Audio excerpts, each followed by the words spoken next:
그렇게 달력만 바뀌고 새해가 되고 또 새해가 되고 그러면서 40년, 50년, 60년, 70년, 80년 평생이 그냥 지나갈 수도 있습니다. 오늘 창세기 38장의 말씀은 진정하게 새해를 맞은 사람들을 적고 있습니다. 여기 38장 끝이 베레스, 세라라고 하는 두 쌍둥이 아들을 낳은 것으로 지금 그치고 있지 않습니까? 여기 관주 성경에 있는 분들은 밑을 가만히 보면 베레스라고 하는 내용이 뭐냐면 터치고 나오다. 터쳤다는 것입니다. 무너졌다 하는 것입니다. 다음에 세라라고 하는 것은 해입니다. 긴 깜깜한 어둠을 터치고 둥근 새해가 올라왔다는 것입니다. 큰 장벽이 무너지고 빛이 나왔다는 것입니다. 새해죠. 새로운 해. 어둠이 그치고 해가 돋았다. 여러분 이게 새해입니다. 여러분 유다와 다말의 가정에 새해가 일어났습니다. 여러분 우리도 올해에 달력만 바뀌는 새해가 아니고 친정 나 개인의 또 우리 가정에 또 우리의 공동체에 새해가 되기를 주님의 이름으로 꼭 우리 부탁드리고 결단하십시다. 여기 유다와 다말의 가정에 새해가 이르렀습니다. 그런데 이 유다와 다말의 가정이 어떻게 생각하면 유다 그리고 다말하면 유다의 아내일 것 같은데 아내가 아니고 유다의 며느리입니다. 큰 며느리입니다. 한마디로 이 유다의 삶이 어떠했느냐라는 것은요 38장 5절을 보면 이 유다라고 하는 사람이 셋째 아들을 낳았을 때 38장 5절에 보니까 셋째 아들 셀라인데요. 그 셀라를 낳을 때에 살고 있던 동네 이름이 거십이다. 이런 말을 하나 적고 있습니다. 그래서 이런 때는 이 말의 뜻을 우리에게 주는 의미가 있습니다. 거십이라는 말의 뜻이 뭐냐면 기울어진 운동장이다. 기울어진 땅이라는 것입니다. 플로어 자체가 기울어졌다는 것입니다. 그 위에서 무엇을 하던 무슨 집을 짓던 간에 하나님 보시기에는 다 삐뚤어진 거예요. 할 수가 없어요. 나는 아무리 똑바로 했다고 할지라도 땅이 기울었다니까요. 유다의 삶이 지금 셋째 아들을 낳을 때쯤에 이랬다라는 것입니다. 그래서 거십에 있었는데 이제 이것이 다말로 인하여서 교정이 되었습니다. 여러분. 그래서 정말 어둠을 터치고 베랬습니다. 해가 나왔다. 이런 이야기입니다. 이 다말의 이름이 마태복음 1장에도 똑같이 등장하는데 마태복음 1장에 보면 구약을 총정리해 놓은 예수님의 족보가 나오죠. 거기에 보면 5명의 여자 이름이 등장합니다. 그 첫 번째 여자가 다말이에요. 그런데 성경에서 여자는 항상 성도를 나타내요. 그래서 우리가 구원의 온전함에 이르기 위해서 이 여자들이 한 일을 유심하게 반드시 보아야 됩니다. 그 중에 첫 번째가 바로 다말이에요. 오늘 우리가 공부할 이 5 여자들의 공통점은 뭐냐면 이들이 다 똑같이 세상을 벗어나고 그리고 자존심을 벗어났다. 우리가 지난 금요일에도 한 것처럼 홍해를 건너고 요단강을 건너야 가나안에 들어갈 수가 있었습니다. 세상을 나오고 자아를 벗어났다. 자존심을 벗었다. 마태복음 13장에도 모든 것을 다 팔아 보화를 샀다. 이렇게 했습니다. 여러분 이게 말을 저도 그냥 쉽게 하고 여러분도 쉽게 듣지만 결코 쉬운 일이 아닙니다. 세상을 나온다라고 하는 것, 자존심을 내려놓는다라고 하는 것, 이 두 가지는 다 너무나 어려운 일입니다. 여러분 하나님께서는 이 두 가지를 했을 때 우리에게 진정한 새 삶을 허락하신다라고 하는 것입니다. 이것이 원리지요. 우선 창세기 38장에 보면은 오늘 본문인데요. 그 후에 이렇게 시작하잖아요. 그러니까 그 후는 무슨 후인가라는 것을 잠깐 보면 창세기 37장 후인데요. 창세기 37장은 요셉의 이야기가 등장합니다. 야곱이라고 하는 사람이 이제 중년에 들어서 정착을 해요. 가장 사랑했던 아내 라헬은 죽었지만 그래도 세 아내가 있었고 12아들, 한 딸 이렇게 이게 정착을 하게 되는 거예요. 정착을 하는데 37장에서 큰 일이 하나가 터집니다. 이 야곱의 가정에 형제 12명의 아들 가운데 시기로 인하여서 11번째 아들인 요셉을 다른 형제들이 팔아버렸습니다. 그리고 아버지한테는 짐승에 물려서 죽었다고 했습니다. 그 사건입니다. 그리고 나서는 38장은 요셉의 스포트라이트를 맞추는 것이 아니고 넷째 아들인 유다의 지금 스포트라이트가 맞춰 있습니다. 여러분, 야곱의 12아들로 인하여서 이스라엘의 12지파가 되는데 이 중에서 예수님이 어떤 아들을 통해서 탄생하게 되시죠? 유다입니다. 오늘 등장하는. 자, 그런데 유다는 이 당시에 자기를 통해서 메시아가 나오는 것을 몰랐을 것입니다. 여러분, 그래서 창세전에 우리를 향한 하나님의 계획이 이제 이것은 눈치채야 돼요. 영으로. 여기 나오는 다말도 마찬가지예요. 다말은 더군다나 이방인이었습니다. 정말 가나안에 이름 없는 참으로 평범한 이방인 한 여자가 예수 그리스도의 신부의 후보감이었다는 것은 정말 몰랐을 것입니다, 여러분. 그러나 지금 이 다말은 새 예루살렘 성에서 예수님의 신부로서 정말 별같이 빛나고 계실 것입니다. 그래서 38장에 가서 보면은요, 그 후에, 그래서 이제 요셉을 팔은 이 사건 이후에 넷째 아들이 등장하는 거예요. 야곱의 넷째 아들 유다가 있는데, 이제 유다가 이유는 알 수 없지만 어쨌든 동생 요셉을 판 것에 대해서, 그리고 아버지한테 거짓말한 것에 대해서 뭔가 마음이 안 좋았는지 집을 떠나는 것으로부터 시작을 합니다. 20대예요. 이때 유다의 나이가. 그래서 집을 떠났습니다. 집을 떠나면서 붙어 나오는 것이 믿음을 떠납니다, 여러분. 은근히 믿음의 길에서 빠져나옵니다. 지금 4대째 모태신앙인데요. 믿음의 길에서 쓱 빠져나와요. 그러더니 당연히 불신자 친구를 만나게 되는 것이죠. 그러더니 역시 불신자 여자를 만나게 되지요. 그래서 불신자 여자하고 결혼을 하게 됩니다. 그리고 아이를 낳습니다. 그 아들 셋을 낳게 돼요.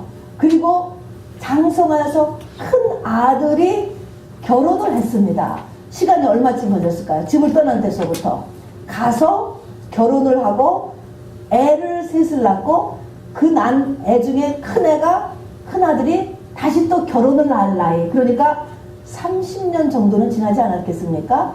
집을 떠나서 믿음의 길을 떠나고 나서 거의 30년 지날 동안에 아무 일도 없었어요. 없는 것 같이 보였어요. 하나님의 간섭이 없는 것 같이 보였다는 것입니다. 자, 그리고 오늘 이제 딱 무엇이 등장하냐면, 큰 아들이 아들을 낳지 못한 채, 자식을 낳지 못한 채 큰 아들이 죽었다라고 등장합니다. 자, 여기서 이제 드디어 하나님의 창세전 신부 후보감에 대한 간섭이 시작되는 것입니다. 사실은 간섭이 인지 시작된 게 아니고 차곡차곡 하나님께서 재고 계셨죠. 네, 재고 계시다가 이제 한 30년쯤 지나서 큰 아들이 죽었습니다. 자식이 없으니까. 당시에 신명기 25장에 보면은, 또 고대 근동에는 이스라엘의 율법이 아니고서도 이렇게 아들이 없이 죽은 그 형의 계열을 잇기 위해서 그 시동생하고 그 며느리를 결혼시키는 계대 결혼이라는 풍습이 있었습니다. 그래서 이제 둘째 아들하고 결혼을 시켰죠, 유다가. 근데 둘째 아들이 또 자식을 낳지 못한 채 죽었습니다. 이렇게 되고 나니까 이 유다의 대책은 무엇이냐? 셋째 아들하고 결혼을 시켜야 되는 건데, 여기는 보니까 유다의 대책은 뭐냐? 며느리한테 문제가 있는 것 같다, 이 생각을 했습니다. 사실은 누구한테 문제가 있는 거예요? 자기한테 문제가 있는 거죠. 근데 지금 결혼했는데 큰 아들도 죽고, 다음 그 며느리하고 둘째 아들하고 결혼했는데 둘째 아들도 또 죽고, 그러니까 며느리한테 문제가 있는다 생각을 하고, 셋째 아들은 아직 어리니까 기다리라 하면서 며느리 다말을 친정으로 보내서 셋째 아들이 결혼할 나이가 될 때까지 기다리도록 합니다. 친정에서 이제 쓸쓸하게 지냈던 다말이 많은 기다림의 시간이 흘러갑니다. 결혼시켜줄 셀라가 이제 결혼할 나이가 됐습니다. 목이 빼고 기다리는데 시아버지가 자기를 부르지 않습니다. 그리고 어느 날 다말은 확실하게 사람을 통해서 듣게 됩니다. 시아버지는 나를 부르지 않는다. 셀라와 결혼시키지 않는다. 셋째 아들과는 결혼시키지 않는다는 것입니다. 그리고서 시간이 또 지나가는 것입니다. 어떻게 됐을까요? 바로 다말이 자기의 출산할 수 있는 연령이 다 되어가고 있는 것입니다. 사방이 다 막히는 상태죠. 절망, 낙심, 자포자기. 여러분, 이런 상태에 벼랑 끝에 놓이게 되는 것.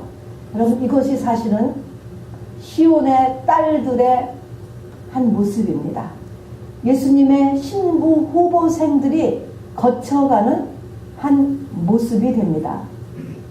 남편이 죽기를 원하는 아내가 어디 있겠습니까? 남편이 죽었습니다, 여러분. 남편이라고 하는 것은 성경에서 항상 의지하는 곳, 마음 붙이고 살 곳이라는 것을 상징적으로 나타내는데, 마음 붙이고 살 것을 하나님 빼버리는 거예요. 그 다음에 둘째 아들하고 하나님의 말씀에 따라서 결혼을 했으면, 말씀을 따라서 살았으면 복을 받아야 되는 거 아니에요? 그런데 말씀을 따라 살았는데도 세상에 복을 못 받고 둘째 아들이 또 죽었습니다. 그리고 친정에 가서 있는데 자기를 시아버지가 불러주지 않고 자기는 임신할 수 있는 나이가 이제 다 그쳐가고 지금하고는 시간이 다르죠. 그 집에 아들을 낳지 못하면 짐승이나 노예와 별로 차이가 없는 가치가 그 집에 아들 낳는 것으로 정해지는 그런 시대였습니다. 여기까지가 이제 서론이 되는 것입니다. 예수 그리스도의 신부가 될 사람에게 여기까지로 하나님께서 인도하신다. 인생의 벼랑 끝으로 끌고 가신다라고 하는 것을 여러분이 똑같이 눈여겨 봐야 됩니다. 여기서 어떻게 해야 될까 하는 것입니다. 어떻게 해야 되느냐? 어떻게 해야 되느냐? 여기서 이 환경을 그냥 받아들이고 그리고 그래도 감사하면서 사는 거 최고일 거예요. 그렇게 산다고 하면. 그죠? 그래도 있는 것에 감사하고 무언가 하나님의 뜻이 있겠지 하면서 사는 한 방법이 있을 거예요. 이게 최고로 좋은 것일 것입니다. 그런데 그렇지 않은 사람인 경우에는 반발하여서 환경에 이렇게 분풀이하는 사람도 있을 수 있겠고 사람에게 원수 갚으며 사는 사람도 있을 것이고 또 완전히 삐뚤어 나가가지고 삐뚤 인생, 중독의 인생, 되는 대로 사는 인생 하고 자포자기 하면서 사는 인생도 있게 될 것입니다. 그러니까 이런 인생들 가운데 제일 좋은 거는 그래도 감사하면서 살고 그대로 받아들이면서 살고 이런 인생일 거야. 그러나 하나님께서 오늘 우리에게 다말을 통해서 가르쳐 주시고 성경에 나오는 하나님의 믿음의 승리한 사람들을 통해서 가르쳐 주시는 것은 이때 어떻게 하라고 가르치느냐 하는 것입니다. 어떻게 하고 가르쳐요? 문제 해결을 위해서 하나님 앞에 전면 돌격하는 것입니다. 그냥 감사하는 게 아니야. 자족하는 것이 아닌 것입니다. 환경을 받아들이는 것이 아니고 이 나에게 온 물결을 거꾸로 치고 가는 것입니다. 역류하는 것입니다, 여러분. 이것을 하나님께서 우리에게 첫 번째로 요구하신 것입니다. 어떻게 해야 돼요? 하나님 만나야 돼요. 이거는 한나가 있습니다. 사무엘상 1장에 나오는 한나는 더군다나 아들을 낳지 못했지만 그 남편이 한나를 아주 사랑했다고 했습니다. 그 재산을 곱절로 줬습니다.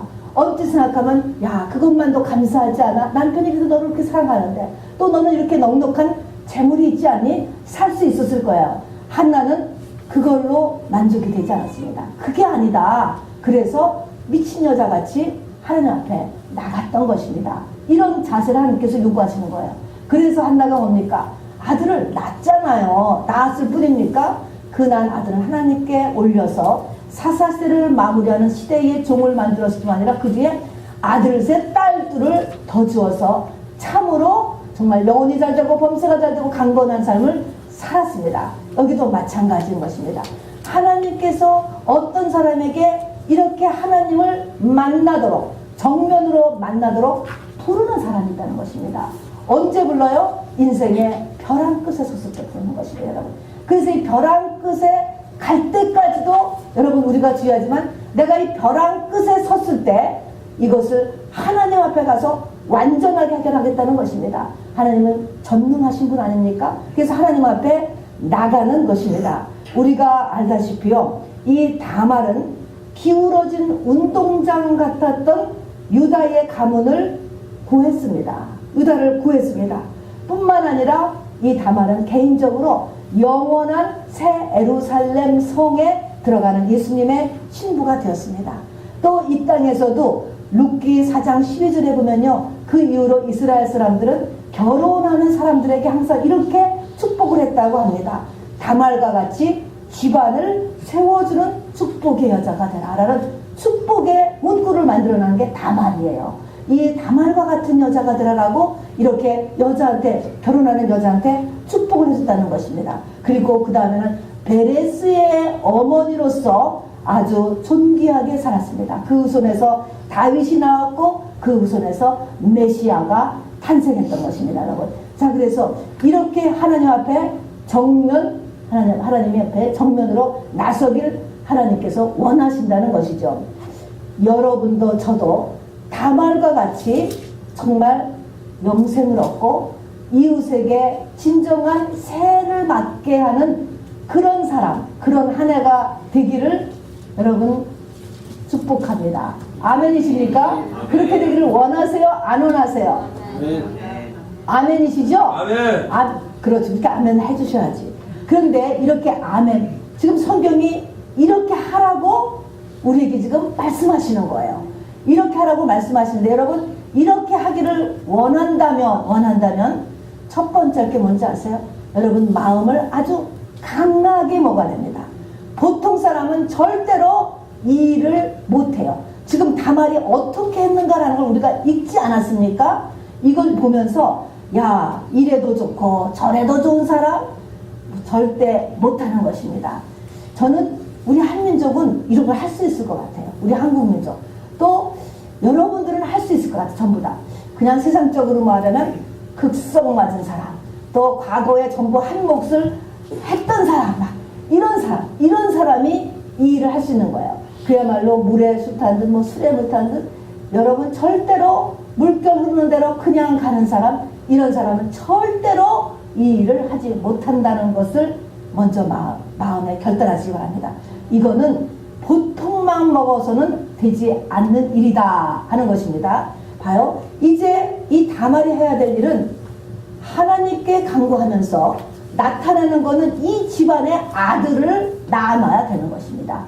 이 유다 집안의 아들을 만들어야 돼. 자, 아차 잘못하면 어떻게 되는 것입니까? 화형당하는 거야, 당시에. 이렇게 제대로 생각하지 못하면 화형당하는 거예요. 그러면은 죽음과 지금 맞바꾸는 것이에요. 죽느냐, 이 집안의 아들을 낳느냐, 둘 중에 하나 길에 서 있게 되는 거예요. 화형당한다, 당한다, 이 말은 뭐냐면 우리가 이 땅의 사망 권세를 이길 수 있는 힘을 우리가 가져야 된다는 것을 얘기합니다. 화형이라는 것은 죽음이잖아요. 그러니까 지금 여기서 이 집의 아들을 낳는 이 다말은 요즘에 우리로서는 이 세상의 사망 권세를 이길 힘을 가져야 돼요. 어떻게 사망 권세를 이길 힘을 갖지요? 여러분, 예수를 영접하는 것만 갖고는 절대로 안 됩니다. 여러분, 예수와 연합하는 일을 해야 되는 것입니다. 내가 그리스도와 함께 십자가에 못 박혀 죽는 이 일을 해야지 사망 권세가 끊어지는 것입니다. 맞죠? 자, 이렇게 하려면 그야말로 마음을 단단히 먹어야 돼요. 어떻게 보면 5, 6월에 설이 내리는 것 같은 여러분 그런 마음의 자세를 가져야 돼요. 이제부터는 내 삶의 목적이 확실해야 돼요. 내 삶의 우선순위가 확실해야 돼요. 집중해야 돼요. 그냥 하루하루 살면 작년같이 살고 재작년같이 살면 절대로 안 돼요. 절대로 이 일을 하게 세상이 두지를 않는다는 걸 알아주시길 바랍니다. 그야말로 누가복음 18장에 보면 마지막 때 기도하는 과부 얘기가 나오잖아요. 그런데 인자가 올 때에 믿음을 보겠느냐 얘기했습니다. 밤낮 부르짖는 과부의 이야기가 나와요. 그러면서 내 집은 만민의 기도하는 집이다. 그렇게 기도하길 원하셨는데 그 과부가 어떻게 얘기냐면 나의 원한을 풀어주소서 이렇게 한 맺힌 거야. 한 맺힌 거. 마음에 한 맺힐 정도가 돼야 된다는 것이죠. 이렇게 우리의 마음을 강하게 먹어야 된다는 것입니다. 그리고 이제 이 일이 해결될 때까지 이 다말은 어떻게 했을까요? 시아버지의 근황 조사를 했어야 될 것입니다. 자세하게 작전 계획을 세워야 했을 것입니다. 작전 개시를 해야 됐을 것입니다. 그 일이 쉬운 일이겠어요? 과부의 옷을 벗고 창기의 옷을 입고 어떻게 시아버지를 만나느냐. 또 임신이 돼야 되는 거 아닙니까, 여러분? 이 여러 가지 일을 이제부터 정말 준비를 했다는 것입니다. 이거를 우리의 삶에 바꿔본다고 한다면 이 다말이 시아버지에 대해서 자세한 근황 조사를 시작을 했다라고 한다는 것은 지금 우리라면은 성경 공부해야 돼요, 여러분. 열심히 하나님의 말씀을 공부해야 되는 것입니다. 열심히 성경 공부하고 이 성경 공부는 물이잖아요, 물. 모든 축복의 근원은 물입니다, 여러분. 바로 시편 1장에서도 물가에 심기운 나무, 또 요셉도 물 곁에 심기운 무성한 나무, 물이 있어야 되는 거예요. 말씀을 모르면 여러분 아무것도 안 돼요. 말씀은 양식과 같은 거예요. 이 양식 중에서도 지금 이 하늘 품은 이 다말의 마음을 흡족하게 할 만한 말씀을 받아야 되는 거예요. 이 말씀의 양이 채워져야 돼. 일단은 말입니다. 부지런히 생명의 말씀을 받는 일을 하고 다니는 것입니다. 그 다음에는 이 자기의 이 한스러운 입장에 대한 부르짖는 기도를 해야 돼요. 나는 어찌하여서 결혼했는데 남편이 죽었는가. 또 말씀에 따라서 그 집에 결혼했으니까 그 집의 신을 따랐습니다. 그 시아버지의 여호와 그 신을 따랐어요. 그리고 말씀대로 살았는데 왜 두 번째 남편은 또 죽었는가. 아이도 없이. 그러면 그 시아버지의 신을 따랐으면 시아버지가 자기를 책임져야 될 거 아니야. 그게 아니고 세 번째 아들에게는 또 결혼을 또 안 시켜주네. 여러분, 그러는 가운데서 자기 인생은 아이를 낳을 수 없는 나이가 되는, 이건 뭔 거예요 도대체. 이것에 대한 하나님께 부르짖는 기도를 해야 된다는 것입니다. 억울한 거예요. 당연히 억울해요. 나는 왜? 여러분이 나는 왜를 가지고 세상의 것을 가지고 이것을 해결하려 하지 말고 하나님 앞에 부르짖으라는 것입니다. 밤낮 부르짖는 과부의 한을 풀어주지 아니하겠느냐라고 얘기했잖아요. 하나님께서 그 부르짖는 것을 보시고 들으시고 그 눈물을 병에 담으신다고 했습니다. 그래서 부르짖는 것입니다, 여러분. 자기 입장에 대한 부르짖는 기도를 하죠. 그 다음에 어떻게 합니까? 이제 아이를 낳을 거예요. 그렇지만 하나님께서 도와주시지 않냐지만 안 된다라고 하는 간절한 간구의 기도를 드려야 돼요. 하나님 나를 도와주세요. 이거 들키면 어떡합니까? 시아버지가 눈치채도 큰일이요. 임신이 안 돼도 큰일인 거예요. 자, 그러니까 간절 하나님 도와주세요. 기도하는 거예요. 여러분 또 액션에 들어가야 되잖아요. 모든 것에는요. 생각으로만 끝나는 게 아니라 행동을 해야 돼요. 행동을 할 때에 운동력이 있어야 되는 것입니다. 모든 것은. 이 모든 것을 위해서 다말이 하나님 앞에 나서서 이렇게 몸부림을 쳤던 것입니다. 말씀을 공부하고 부르짖고 기도하고 도움을 청하는 간절한 기도를 했습니다. 다말이 과부의 면박을 벗었다 라고 성경에서 옷을 벗었다, 신발을 벗었다, 이런 것은 자신의 모든 명예, 자존심, 체면 이런 것을 다 버렸다는 것을 이야기하는, 다 창기로 내려갔다라고 하는 것입니다. 자, 그래서 이제 시아버지한테 접근을 하게 되었는데 여기에서 접근하면서 증거물을 우리가 알다시피 받아내었습니다. 증거물을 받아내지 않았으면 어떻게 됐습니까? 화형되어서 죽지요. 시아버지가 그 소식을 듣자마자 당장 불사르라 라고 명령했습니다. 당시는 가장권이 있었습니다. 불사르서 죽일 수가 있었습니다. 그런데 이 증거물로 인하여서 죽지 않았잖아요. 그럼 이 증거물은 무엇이겠습니까? 아까도 했지만 내가 그리스도와 함께 십자가에 죽은 표예요. 이것이 갈라디아서 6장 10절에 나오는 사도 바울의 내 안에 예수의 흔적이 있다. 또는 구약에도 나오는 인을 맞았다. 표가 있다. 같은 것입니다. 이거는 영계일이기 때문에 안 보여요. 안 보여. 나한테 이것이 있어야 되는데 이것이 있는지 없는지를 모르는 거야. 근데 이것이 없으면 여러분 고생만 하고 불살라 죽일 수 있는 거예요. 우리도 마찬가지입니다. 고생했다라고 해서 나에게 축복이 오는 게 아니에요. 이 고생을 통해서 내 속에 이 증거가 내 안에 들어가야 되는 것입니다, 여러분. 이게 있어야 되는, 고생만 했다고 축복이 오느냐? 그게 아니라니까요. 그래서 그리스도와 함께 십자가에 못 박혀 죽었다는 것이지 그냥 고생하라는 내용이 아닌 것입니다. 자, 그러면 내가 주님과 연합됐어요. 내가 그리스도 안에 들어갔습니다. 내가 그리스도와 십자가에 못 박혀 죽어서 이제는 내가 부활의 징표가 나에게 있다라고 한다면 여기에는 세 가지가 똑같이 나에게 증상이 나온다는 것입니다.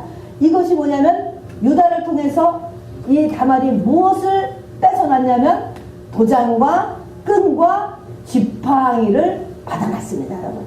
이 세 가지는 그 사람을 나타내는 아이디예요. 요즘 같으면 운전면허, 또 뭐 소셜 세큐리티 번호, 다음에 여권, 이 정도겠죠. 이 세 가지라면 이건 반드시 그 사람이야 라고 할 만한 세 가지를 받아내는 것입니다. 자, 그러면은 내 안에 내가 정말 예수와 연합했어요. 내가 이 부활의 권세를 이제 갖게 되었습니다. 사망 권세를 능히 이길 수 있어요. 이것을 내가 내 안에 준비했다면 어떤 증상이 나한테 나타나야 되냐? 도장입니다. 도장은 나를 나타내는 징표예요. 찍으면 붕어빵같이 이 내 이름이 나오는 것입니다. 나에게서 예수님의 모양이 나야 돼. 예수님의 형상이 나야 돼. 왜냐하면 내가 도장이 있다면 말입니다. 자, 그러면 예수님의 마음은 어때요? 온유와 겸손하다라고 이야기했습니다. 내 마음에서 온유와 겸손이 나타나야지 도장이지. 우리는 뭡니까? 강팍과 교만이죠. 그게 아니고 내 마음에 온유와 겸손이 나타나야 돼. 내 성품에서 신의 성품이 나타나야 돼. 덕이 있고 절제가 있고 인내가 있고 경건이 있고 사랑이 있고 이런 모습이 흐릿하게라도 나타나야지 이게 도장이죠. 무슨 일을 하든지 하나님의 기뻐하시는 쪽을 늘 택하려고 하는 그 사람의 모습이 돼야 돼요. 무엇을 하든지 하나님의 뜻은 무엇일까를 항상 생각할 수 있어야 되는 것입니다. 이게 도장이에요. 나한테서 이런 예수가 찍혀진 그런 도장, 희미하게라도 이런 모습이 나타나는가 하는 것입니다. 여러분에게서 예수의 냄새가 나느냐 하는 거예요. 예수의 냄새가 납니까? 마귀의 냄새가 납니까? 옛사람의 모습이 다 드러납니까? 이게 도장이 있느냐 없느냐입니다. 말이 지식이 문제가 아니고 이런 도장이 나한테서 나타나는 거죠. 나의 마음과 나의 언행과 또 나의 성품과 모든 디시전 메이킹에서 그러하냐는 것이죠. 도장이 있느냐 하는 것입니다. 두 번째는 끈이에요. 당시에 이 도장을 묶어서 목에 매어 달고 다녔다고는 끈인데 이 끈은 심령의 끈이다 라고 신약에서 이야기했습니다. 내 마음이 무엇을 하든지 간에 성령의 끌림을 받는 거예요. 심령의 매임을 받았다. 무엇을 하고도 하나님께서 너 그렇게 하면 안 된다. 아니면 너는 이렇게 해야 돼. 이렇게 해야 돼. 라고 뭔가 마음이 성령에서 끌려다니는 것. 성령의 영향력 안에 있게 되는 것. 내 마음이. 이게 끈인 것입니다. 이게 나한테 있는가 보세요. 내 마음이 늘 성령에 잡혀 지내고 끌려다니고 있는가, 영향을 받고 있는가를 보시기 바랍니다. 세 번째는 지팡이입니다. 광야 생활에서의 지팡이는요, 반드시 필요한 의지해야 되는 것입니다. 무엇을 의지하고 사느냐? 야곱이 약복강가를 지난 다음부터 환도뼈가 부러지고 나니까 쩔름바리가 돼서 그 다음부터는 지팡이가 없으면 걸음을 못 걸었어요. 그래서 우리에게는 이 지팡이가 필요한데 이 지팡이는 무엇을 또 얘기합니까? 말씀을 나타내죠. 그런데 어떤 말씀? 아론의 쌍난 지팡이 같은 말씀. 아론의 지팡이에서는요, 다른 지팡이들하고 다르게 살았다는 것입니다. 싹이 났어요. 무슨 말입니까? 우리는 바로 하나님의 말씀이 살아있어. 살아있는 존재로서의 하나님의 말씀을 항상 의지하고, 하루도 지팡이가 없으면 야곱은 걸을 수가 없어요. 삐뚤어지니까. 이 살아있는 하나님의 말씀을 날마다 의지하고 사는 삶. 여러분, 이 세 가지가 나한테서 나타나야지만 되는 것입니다. 이게 내가 흔적이 있는 거예요. 이게 예수 안에 들어간 사람이에요, 여러분. 이게 예수와 연합한 사람이에요. 우리가 보면은, 신약에 와서 보면 예수님이 우리를 2번 부르세요. 우리가 아니고 사람들을 2번 부르시는 것이 나옵니다. 맨 처음에 불러요. 제자들, 12제자 불렀어요. 70인 제자 불렀어요. 허다한 무리도 불렀습니다. 다 부른 사람들이 있어요. 이 사람들에게는 전도를 하고 귀신을 쫓고 그리고 하나님의 말씀을 다 가르치고 배웠습니다, 여러분. 자, 근데 이 제자들이 이 부른 첫 번째 이 무리의 사람들이 어디까지 갔느냐? 오병이어까지 전부 쫓아갔습니다. 오병이어 일으킬 때까지. 그리고 주님이 십자가를 질 때는 다 도망갔어요. 그거는 못 지는 거예요. 자, 그런 다음에 주님이 부활하시고 나서 다시 나를 따라오너라 라고 다시 또 부르는 사람이 있습니다. 베드로를 불렀습니다. 또 이렇게 다시 부르는 사람. 이 사람들이 뭡니까? 이게 신부로의 부르시는 것입니다. 이 사람들은 예수님하고 똑같은 길을 가야 되는 사람인 것입니다. 뭡니까? 그리스도와 함께 십자가에 못 박혀 죽는 사람이 돼야 된다는 것입니다. 이렇게 두 부류로 나눠지고 또 두 종류의 부르심이 있고 우리가 부르심이 있다는 것이죠. 그러니까 우리가 맨 처음에 나를 따라오너라 불렀을 때도 그때도 주님이 십자가상에서 다 죽으시면서 다 이루었다 했기 때문에 보혈을 그냥 문지방에 바르는 것만 해서도 사실은 우리의 모든 죄와 저주가 사망이 다 끊어졌어요. 그렇지만 그거는 이제 그 믿음으로 그 다음부터는 붙잡을 수 있는 것이지만 우리의 믿음이 어떤 타임에 어떤 기회에 또 지역에 하나님의 특정한 사역에서 그대로 이루어질 수는 있어요. 그렇지만 이 사람이 다시 그 속사람이 아주 어리기 때문에 다시 자라나서 신부까지 커서 연합하는 데까지 가야 온전한 예수 그리스도의 신부요 새 예루살렘 성에 들어가는 것입니다. 그래서 두 가지 단계가 있게 되는 것이죠. 그러니까 맨 처음에 그냥 방언 받을 때 그때 그냥 하나님께서는 되었지만 우리 각자에게는 안 된 거야. 그거는 응행하고 났을 뿐인 것입니다. 아직 그리스도 안에 들어가지 못했습니다, 여러분. 그러니까 이것을 아시고 이제 두 번째로 가야 되는 것입니다. 그런데 이렇게 신부로서 부름받은 지금 다말이 그런 거예요. 다말은 이방 여자였음에도 불구하고 하나님께서 신부로 부른 사람이에요. 근데 이렇게 신부로 부른 사람들, 육체를 찢어야 되는 사람들, 겉사람이 죽어야 되는 사람들, 그래서 주님의 얼굴을 볼 수 있는 사람, 이런 사람을 보면 말입니다. 그런 사람을 가리켜서 주님은 내 것이라 이렇게 얘기해요. 내 것이라. 근데 신명기 15장 19절에 보면요, 가축 중에서 소나 양 중에서 흠도 없고 점도 없는 수컷이에요. 흠도 없고 점도 없는 것은 하나님의 것이라고 해서 첫 새끼를 갖다가 첫 새끼를 가려 뽑는데 그 첫 새끼는 털도 깎아 쓰지 말고 너희들이 또 그거를 갖다가 부려먹지도 말고 일식지도 말라는 거예요. 부리지도 말고 털도 깎아 쓰지도 말고 하나님의 한테 바치고 그 바친 고기를 너희들이 성전에서 먹으라 이런 말이 있습니다. 자, 그럼 우리는 그런가 보다 하지만 여기서 제물이 된 그 소나 양의 첫 새끼를 한번 생각해 보세요. 그 소의 첫 새끼, 양의 첫 새끼는 흠도 없고 점도 없는 걸 고르는 거야. 가장 훌륭한데도 뭡니까? 그 입장에서 보면 다른 소나 양같이 살아보지도 못하고요, 그대로 죽임을 당하는 거예요. 하나님께 바쳐졌다는 것은 뭡니까? 죄물이 됐다니까. 그리고 그 고기는 바로 그 뒤에 이 제사장들이 먹었다라고 하는 것입니다. 다시 말하면 신부는 희생물이다 라는 것을 성경이 이야기하고 있습니다.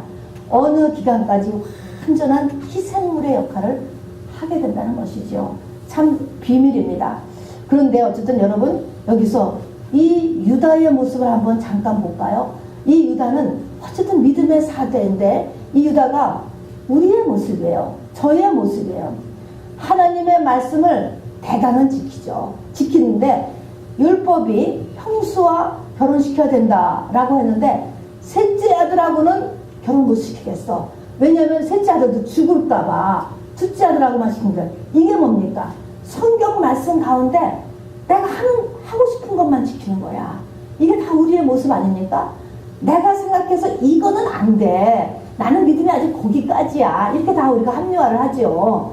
안 지키는 거예요. 이게 우리의 모습. 말씀을 다 지켜야죠. 그러면은 문제가 되는데 말씀을 하고 싶은 것까지만 지키고 나는 못해? 자, 여기서 딱 멈추는 모습. 이것을 하나님이 정확하게 다 아시죠. 사람은 그냥 지나가죠. 그 다음에는 이 유다는 부인이 죽은 다음에 법적인 애도 기간이 30일이에요. 30일이 지나자 곧 창기와 교제하는 모습이 나와요. 또 세 번째는 창기와 교제하고 나서 버젓이 일상의 삶으로 돌아가는 일이 나와요. 우리가 보잖아요. 그러면서 석 달 후에 수절하고 있어야 될 자기 며느리가 임신했다는 소식을 들으니까 노발대화를 하면서 불에 태워 죽이라고 명령을 합니다. 여러분, 이 모습이 어떻습니까?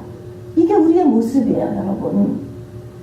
이런 가운데서 중요한 것은 여기에 다말로 부름받은 저와 여러분은 바로 이런 환경의 문제 가운데 반드시 필요한 것이 증거물을 준비해야 된다는 것입니다. 이 증거는 무엇입니까?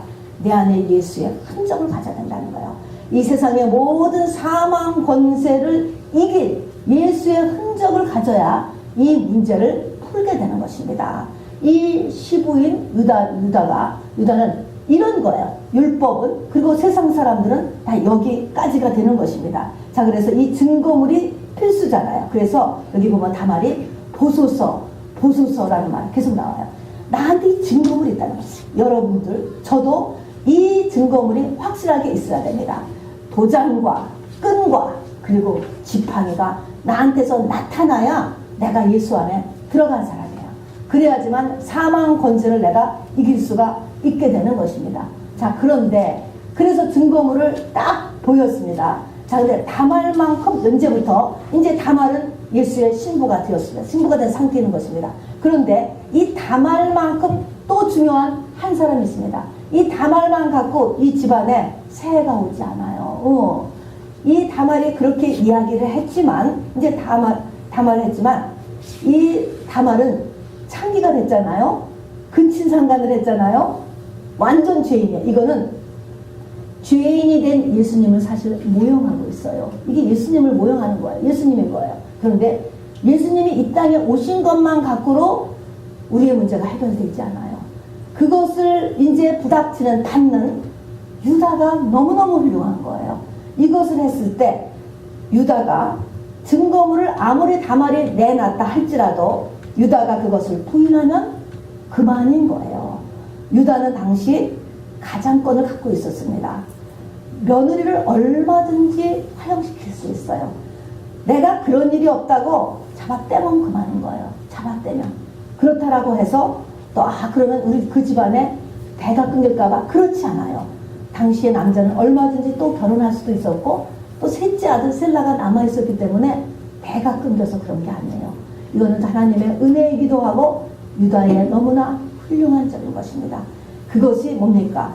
아까 우리 성경에 주보에도 있는 것처럼 그는 나보다 옳도다. 의를 인정을 해서 의인이 됐다는 것입니다. 38장 26절. 유다가 그것들을 알아보고 가로되 그는 나보다 옳도다 얘기했습니다.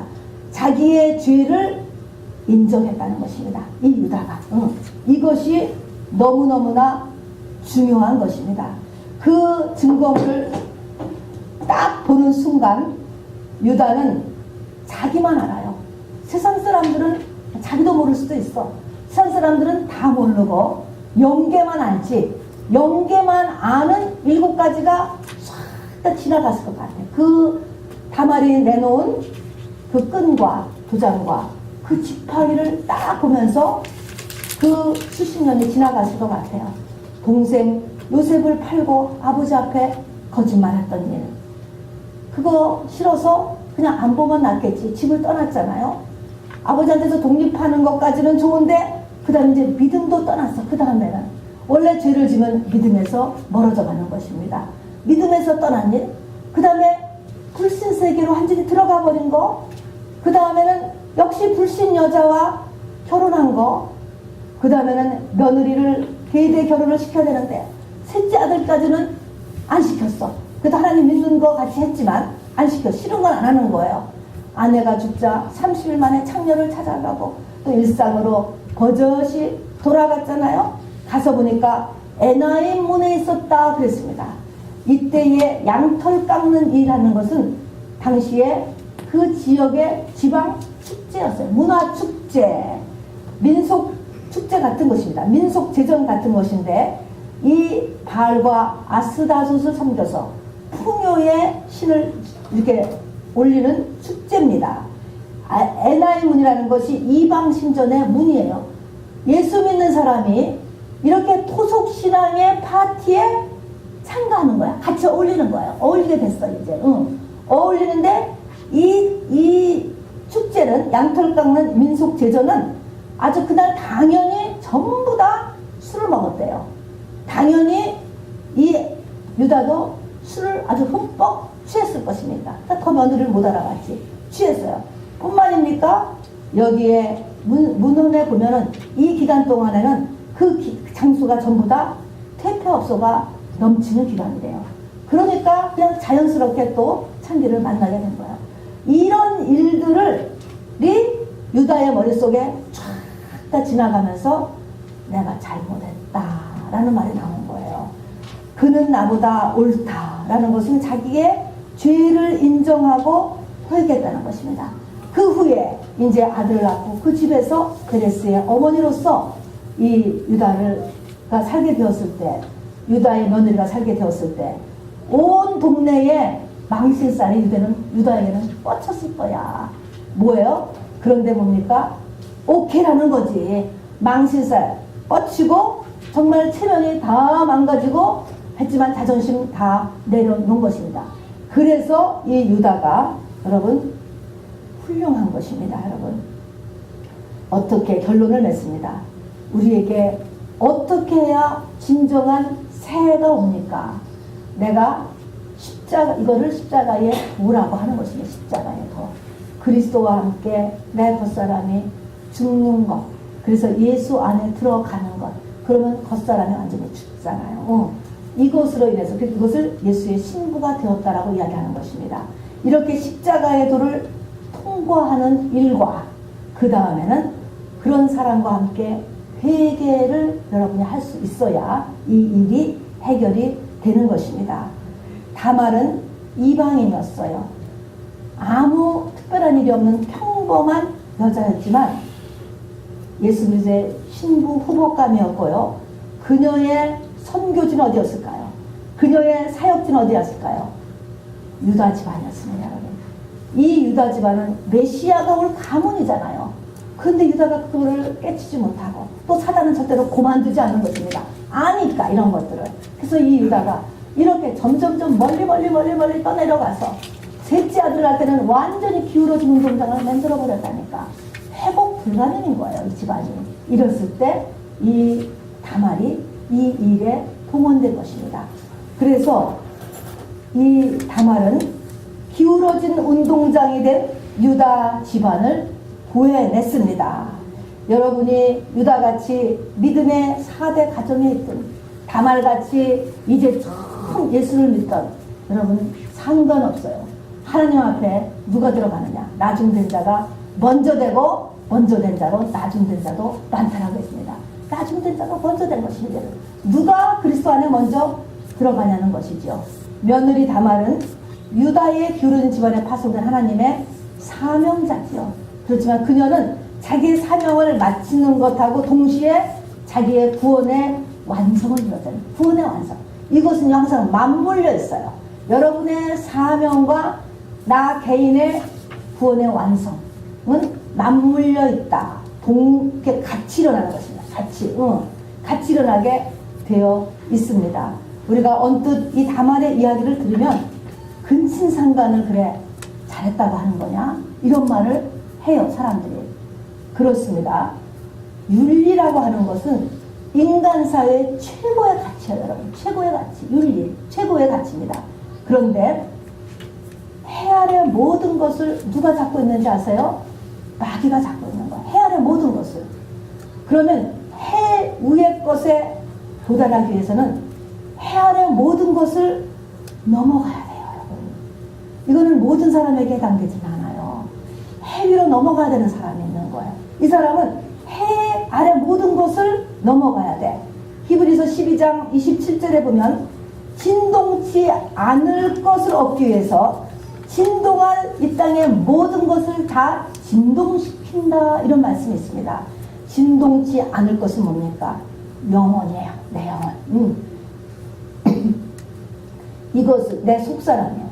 이것을 하나님의 원하시는 어떤 목표까지 예수의 신부죠. 장성한 자로 만들기 위해서는 이 땅의 모든 것을 진동시켜. 그 사람이 속해 있는 모든 것을 하나님이 다 진동시킨다는 거야. 이혼? 아무것도 아니에요. 재정 문제, 파산, 병, 자녀 문제 다 진동시켜요. 다 진동시켜. 그러니까 그런 부분을 우리가 알고 있어야지 돼요. 그렇다는 것입니다. 다말이 그래서 아이를 낳았는데 쌍둥이 낳았잖아요. 쌍둥이 낳았는데 또 날 때를 보니까 먼저 나올 아이가 뒤에 나오고 나중 나올 아이가 먼저 나왔어요. 이것도 무엇을 이야기합니까? 맨 처음에 우리는 겉사람이 나고 그 다음에 속사람이 생기잖아요. 그런데 이 말은 속사람이 뒤에 날 애가 겉사람을 제치고 먼저 나왔어. 속사람이 겉사람을 이겼다, 이런 뜻이 되는 것입니다, 여러분. 우리가 지금 다 겉사람이 다 크잖아요. 겉사람으로 살고 속사람은 그냥 점만큼 전부 다 응행하고 태어난 정도밖에 안 되잖아요. 그런데 속사람이 겉사람을 이겼다, 이 상태가 그런 상태가 되는 것입니다. 그러니까 속사람이 장성해서 그렇지요. 여러분, 2019년 기울어진 운동장 같은 이 삶을 또 어떤 그런 공동체를 다말이 되어서 교정할 수 있는 저와 여러분 되기를 바랍니다. 또 한 면에서는 내 모든 체면과 자존심을 버리고 나의 실상을 볼 수 있는 은혜와 회개를 선택하는 여러분이 되기를 주님에게 꼭 부탁드리겠습니다. 아멘. 두 가지를 위해서 다른 박들을 꼭 하셔서 여러분 세월을 꼭 아끼시기를 꼭 부탁드리겠습니다. 아멘.